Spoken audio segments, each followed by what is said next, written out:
안녕하세요 여러분. 지난 주일 잘 지내셨나요? 군부도 개혁했는데 검찰을 못하겠습니까? 순간 기자의 말문이 막혔다. 조국 전 법무부 장관 관련 수사를 두고 검찰 개혁을 불안해하는, 검찰공화국을 두려워하는 사람들이 늘어난다는 질문에 돌아온 답이었다. 김인회 인하대학교 법학전문대학원 교수의 목소리에는 전혀 흔들림 없었다. 그는 1993년 사법시험 합격 후 연수원 시절부터 법원과 검찰 개혁에 관심이 있었다.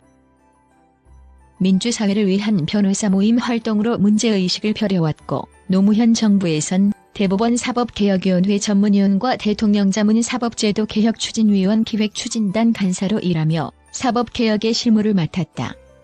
또 2011년 문재인 대통령과 함께 문재인, 김인회의 검찰을 생각한다를 쓴 뒤 2015년 문제는 검찰이다를, 최근에는 정의의 미래 공정을 발간하는 등 꾸준히 검찰 개혁을 고민해왔다.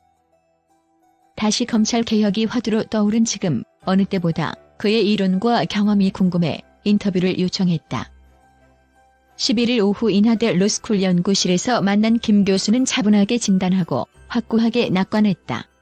단기적으로 보면 어려울 수 있고 국회가 예측 불가능하다면서도 우리나라에서 국가적 문제를 해결하지 않은 적이 없다. 검찰 개혁은 반드시 돼야 하고 될 것이라 100% 확신한다고 말했다. 또 가능한 빨리 성과를 보는 게 국민과 정치권, 더 나아가 검찰에도 좋다며, 그래야 검찰이 본연의 임무에 충실할 수 있다고 말했다. 그 검찰 개혁의 성공을 위해 딱 한 사람을 설득하라면 누구를 꼽겠냐고 물었다.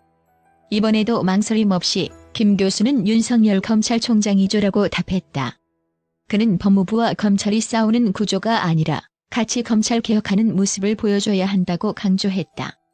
검찰의 위험한 진화. 조국 수사, 가혹하고 집요.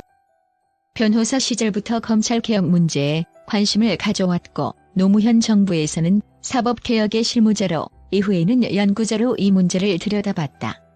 시기별로 검찰 개혁의 포인트가 달랐을 것 같은데, 군부 독재 시절 검찰은 정치 권력의 하수인 이미지가 강했다. 그런데 1990년대 들어 검찰이 12월 12일 반란 사건 수사 때 전두환, 노태우 불기소 결정 등을 내리면서 정치를 같이 하는구나라고 보이기 시작했다. 노무현 정부 이후 검찰은 정치 권력을 좌우할 수 있을 정도의 힘을 행사하는 모습을 보여줬다.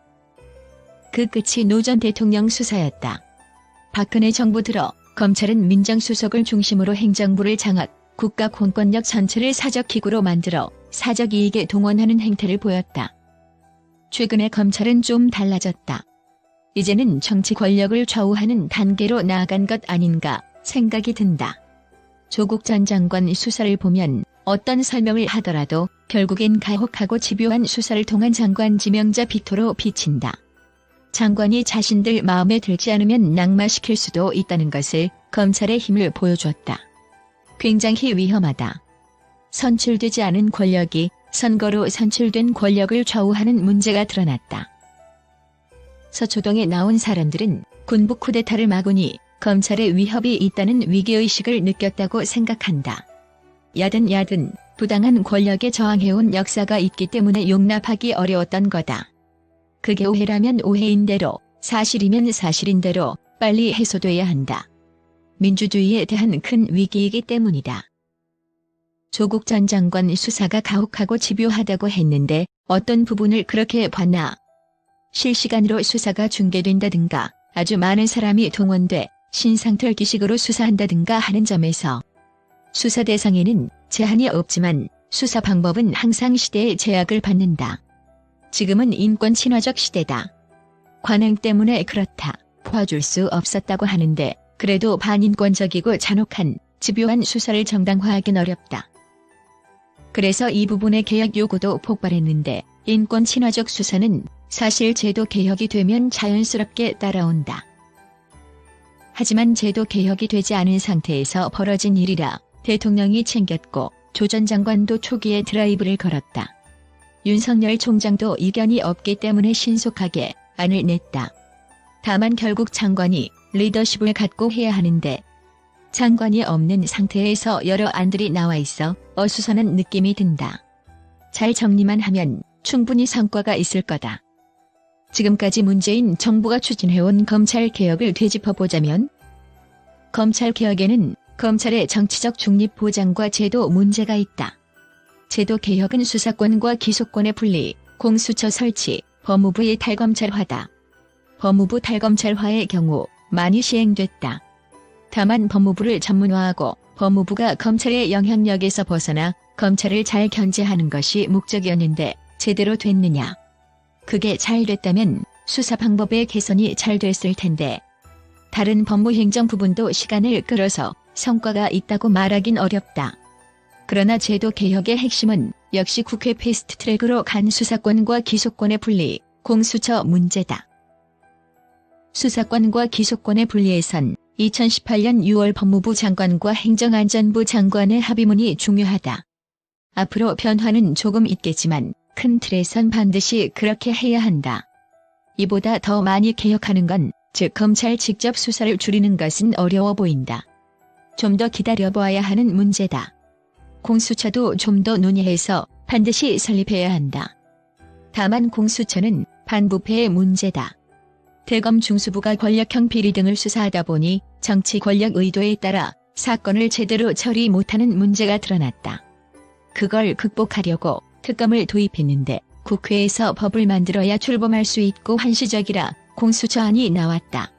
근데 만들어 놓고 보니 검찰의 권한을 분리하는 역할이 부각됐다. 2004년 노무현 정부안에는 기소권이 없었다. 당시엔 검찰개혁이 공식화하기 전이었다. 그러나 지금은 중요 과제가 됐기 때문에 공수처가 수사권과 기소권을 함께 갖는 게 타당하다. 하지만 검찰의 권한을 다른 기관으로 넘기는 것에 불과하지 않냐는 지적도 나온다. 공수처 수사 대상은 제한적이다. 부패 범죄나 권한 남용 문제 등만 다루기 때문에 방대한 조직이 필요하다고 얘기하기 어렵다. 패스트트랙 안도 검사 25명 정도로 공수처를 구성한다고 돼 있다. 조금 큰 규모의 특검이라 권한 남용 위험 등은 없어 보인다. 또 검찰총장처럼 공수처장도 행정부 구성원이다. 대통령이 임명할 수밖에 없다. 그런데 대통령이 대법원장을 임명해도 사법부 독립이 보장된다. 공수처의 정치적 중립도 보장될 수 있다. 문제는 대통령의 영향력을 차단한다는 이유로 국회가 지나치게 많이 개입하게 했다는 점이다. 공수처장을 국회로 불러서 국회의원들의 질의를 받게 하면 수사에 영향을 끼친다. 법무부 장관은 국회에 출석하지만 수사를 담당하는 검찰총장은 아니다. 공수처장도 마찬가지로 수사를 담당한다. 또 최근 우리 국회 상황을 보면 정파적이고 개인의 이해관계에 빠진 경우가 많아서 위험하다. 국회의원 개인의 이해관계라는 것은 가령 패스트트랙 관련 국회법 위반 수사 등을 뜻하나 그것도 있고 수사와 재판 대상자들이 많다. 자기 문제로 질의응답하며 수사를 좌우하려고 할 수 있다. 그런 부분은 좀 조심해야겠다. 이렇게 얘기할 수 있으니까. 어쨌든 관련 법안이 패스트트랙에 올라가는 등 검찰개혁의 현실화가 가까워진 분위기였는데 조국 전 장관 수사가 시작됐다. 검찰이 개혁에 반기를 든 것 아니냐는 해석이 나온 이유였다. 수사 대상에는 제한이 없다. 범죄가 있으면 수사하는 게 의무다. 다만 그걸 어떤 방식으로 하냐는 다른 문제인데 방법론에서 문제가 심각했다. 검찰이 공식적으로 개혁에 반대한 것은 아니잖아. 개별적으로야 반대할 수 있지만 중요하지 않다. 수사 형태로 드러났고 시간은 개혁 편안이지만 빨리 해야 검찰도 좋다. 이번 사건이 문재인 정부의 검찰개혁에 어떻게든 영향을 주지 않을까. 지금 유리하다, 불리하다 말하긴 어렵다. 이전보다 개혁하겠다는 사람들의 숫자가 많아지고 의지가 높아지긴 했다. 둘째, 문무일 총장 때까진 개혁에 저항하는 숫자가 줄고 그들의 움직임이 없던 걸로 보였다. 또 국민들의 검찰개혁 이해 수준이 높아졌다. 예전에는 대통령과 제가 센 책이 없었지만 지금은 있잖아요. 농담이고. 이 세 가지가 큰데 개혁을 하겠다는 사람들의 숫자가 늘어날 것 같진 않다. 시간이 그걸 허용하지도 않을 거다. 시간은 개혁을 하려는 쪽 편이 아니다. 또 개혁 반대 세력은 시간을 끄는 쪽으로 움직일 거다. 그래서 국민들이 답답해서 거리로 나와 강하게 주장한 것 아닐까. 좀 더 길게 보면 검찰개혁이 굉장히 중요한 과제가 됐기 때문에 반드시 해결돼야 하고 해결될 것이라고 100% 확신한다. 우리나라에서 국가적 문제를 해결하지 않은 적이 없다. 김영삼 정부 시절 하나회 문제나 금융실명제, 김대중 정부 때 IMF 외환위기와 남북정상회담 등을 리더십으로 돌파했다. 노무현 정부 시절에도 여러 가지 사법개혁을 해냈고 지방분권도 어느 정도 이뤄냈다. 국민들이 잘 해왔기 때문에 정치권에서 그걸 잘 받아들이기만 하면 다 성공시킬 수 있다. 이 정부 아래에서 단기적으로 보면 어려울 수 있지만 임기 반바퀴를 돈 상황이라 그래도 한 번 과제로 올라온 건 된다. 검찰개혁도 노무현 정부 때부터 문제됐는데 문재인 정부 들어 본격적으로 했다. 다음 정부면 충분히 결실을 볼 거다. 물론 이 정부에서 가능한 빨리 성과를 보는 게 제일 좋다.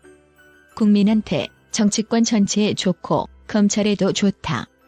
검찰이 불신과 개혁의 대상에서 벗어나 본연의 임무에 충실할 수 있기 때문이다. 그런데 문재인 정부가 적폐청산을 위해 검찰을 키운 것 아닌가 비판하는 이들도 있다. 검찰의 권한을 분산하고 견제한다는 검찰개혁의 기본 기조와 달랐다는 얘기다. 개혁에 크게 영향이 있었을까? 적폐 수사를 많이 했지만 그래도 정부 출범 1년 만에 검경 수사권 조정 합의문을 만들었다.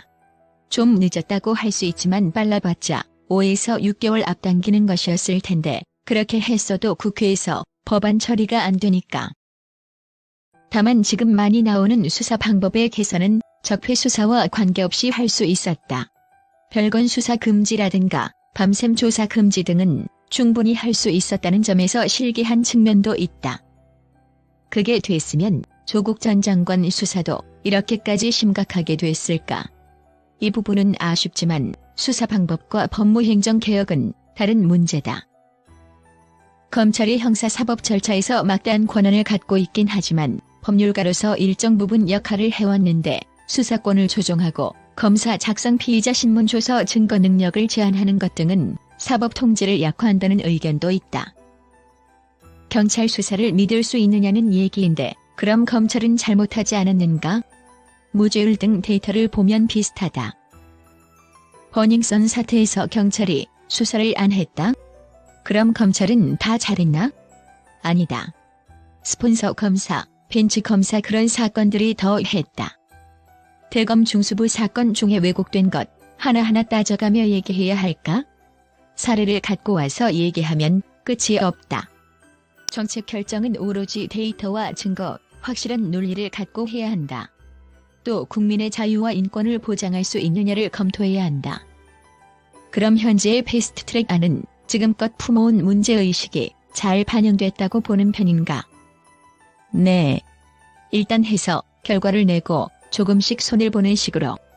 미흡한 부분은 있지만 그렇게 생각한다. 검찰이 최근 세월호 특별수사단을 꾸린 것은 어떻게 보는가? 지켜보아야 할 것 같다. 특수부를 줄이기로 했는데 특수부 사람들이 간다는 것 아닌가? 모순이다. 특수부는 선거, 금융, 부패 수사 등을 해온 곳인데 세월호를 거기서 한다는 점도 잘 이해가지 않는다. 특수부를 살리려고 그렇게 선택한 거죠. 또 세월호가 굉장히 중요한 문제지만 그걸 검찰이 꼭 해야 하느냐도 의문이다. 현재까지 상황을 보면 검찰이 직접 움직였고 시민들은 검찰공화국을 더 실감하게 됐다. 결국 검찰이 너무 비대해졌는데 검찰개혁이 어려워지지 않을까 하는 걱정도 든다. 그럴 리야 있겠나. 개혁이야 충분히 가능하다. 군부도 개혁했는데 검찰을 못하겠나. 군부도 개혁했다. 검찰도 충분히 가능. 검찰개혁을 위해서 딱 한 사람만 설득할 수 있다면? 윤석열 검찰총장. 장관과 윤 총장이 손잡고 같이 하는 모습을 보이면 갈등 수준이 확 낮아지지 않을까? 지금은 어쨌든 둘이 싸우는 구조다. 무엇을 설득하고 싶은 건가? 같이 검찰 개혁하자고. 큰 틀은 패스트트랙으로 갔고 작은 개혁안들이 나오고 있는데 그런 문제가 아니다. 사람들이 검찰 개혁을 불안해한다. 왜 그럴까? 그 불안감을 없애주고 검찰 개혁을 위해 행정부 전체가 힘을 기울이고 있다는 걸 보여주기 위해선 장관과 윤석열 총장이 호흡을 맞추는 게 필요하다. 그렇게 하면 대통령의 생각도 잘 받들게 되고 국회도 함부로 관여하기 어려워진다. 다음 법무부 장관은 어떤 인물이어야 하고 무엇을 해야 할까? 지금은 검찰개혁이 리더십 없는 상태로 떠다니고 있다. 리더십을 회복해 핵심 과제에 집중하고 나머지는 타협하며 진행해야 한다. 확고한 개혁 의지를 가지고 리더십이 있는 사람, 중요한 개혁 과제를 선정하고 그걸 통과시킬 추진력이 있는 사람이어야 한다. 검찰 개혁은 누가 누구를 압박하고 장악하는 문제가 아니다. 그러면 서로 갈등만 더 높아진다. 현재도 많이 높은 상태인데 또 검찰 개혁이 중요하지만 개혁의 전부는 아니다. 전체적으로 보면 국정농단 후 국가가 제대로 서는 상황이다. 검찰 개혁도 큰 틀에선 사회개혁, 정치개혁의 일부다. 지금 사태가 공정의 문제, 정의의 문제를 제기하듯 검찰 개혁도 여러 문제가 걸려 있다. 안녕하세요. 다음 비디오에서 만나요. 좋은 하루 보내세요. 다른 개혁과 함께 해야 사회 전반 수준이 높아지고 현재 한국 사회가 당면한 문제를 극복할 수 있다. 그렇지 않으면 검찰 개혁도 어렵다.